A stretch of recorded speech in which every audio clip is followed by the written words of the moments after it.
Hi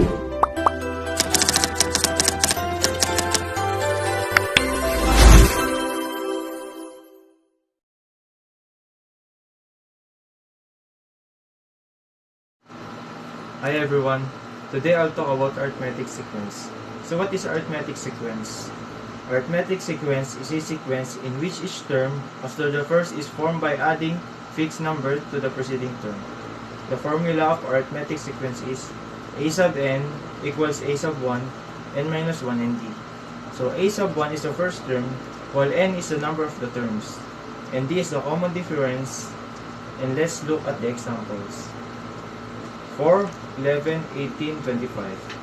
First, we need to find the common difference, which is 7. Now, let's solve. So, here's the formula. A sub n equals a sub 1 and n minus 1 and d. So, a sub 21 equals 4 plus 21 minus 1 and 7. Then, 4 plus 20 and 7. We need to multiply number 20 to 7 to get the answer. So 20 times 7 is 140. Then let's bring down the number 4. So 4 plus 140 is equals to 144. That's all. Thank you. Good day everyone. Today I'll talk about geometric sequence. What is a geometric sequence? A geometric sequence is a list of numbers where each term is found by multiplying the previous term by a constant number, called the common ratio, written as R. Here's an example. Let's say we have 3, 6, 12, and 24. First step is find the common ratio. Divide by 3, so you'll get 2. Now 2 is your common ratio. Let's now solve. A sub 5 equals 3 times 2 raised to 5 minus 1. 5 minus 1 is 4, and raised to 4 is 16.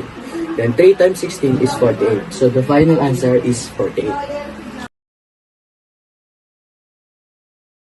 Guys, today I'll talk about the Fibonacci sequence. The Fibonacci sequence is a series of numbers where each number is the sum of the two numbers before it. Here's an example. Find the seventh term of the Fibonacci sequence. In order to do this, you have to add 7 to 7 to get 14, 14 to 7 to get 21, 21 to 14 to get 35, 35 to 21 to get 56.